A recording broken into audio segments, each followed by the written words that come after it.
Day after day, we generally just go out to the restaurants randomly. One of the things that I enjoy about my job the most is that each morning I have no idea where I'm going to go or what I'll be doing. Okay, we're going to Julio's Burritos today to just do a regular inspection. One of the things I try to do immediately, it's almost like being a Secret Service agent. I look at hands. I look at everyone's hands to see that if they have to have gloves, they're wearing them. And whatever processes they're doing properly. Normally when people walk into a room, you make eye contact. I make hand contact. So when I come into the walk-ins, the very first thing, obviously, believe it or not, my sense of smell is the first thing I do, to smell if anything amiss is happening. And then generally an evaluation of the temperature to see if my body feels like what that thermometer just told me. It said 41 and I believe it.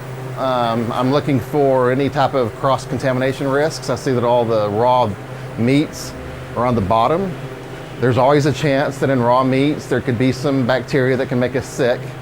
And if there are, and those leak, they're going to just drip onto the floor and not drip onto something that doesn't get cooked. So up high we see cheese and sour cream, and the eggs are separated. This is a picture-perfect walk-in right here. So when I'm just spot checking temperatures, I'll sterilize the probe with the alcohol.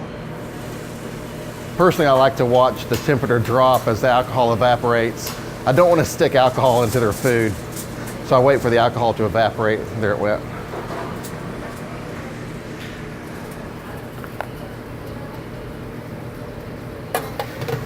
And legally, we're looking for 135 or warmer, and this is a lot warmer.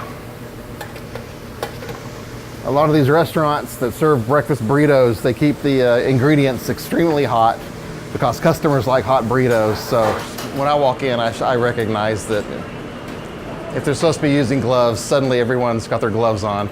So I'll look in the trash cans to see if there are an appropriate number of gloves from before I arrived. So there's all sorts of little tricks that I look into, that I use. From afar, it may look like, boy, he's just poking his head in different things.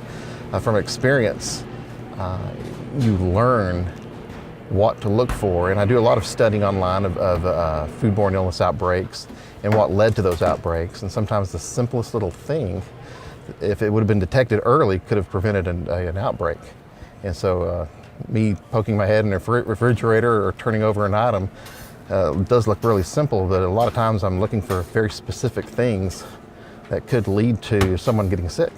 On this steam table, again, I'm just looking for, number one, the presence of steam coming out is a good indication. This is an electronic version which shows me the temperature.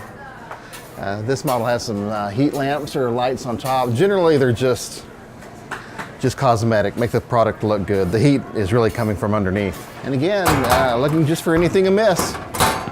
General cleanliness, I always look for, when I try to open these real fast and see if anybody runs, you know, insects. Nothing here. General cleanliness, proper storage.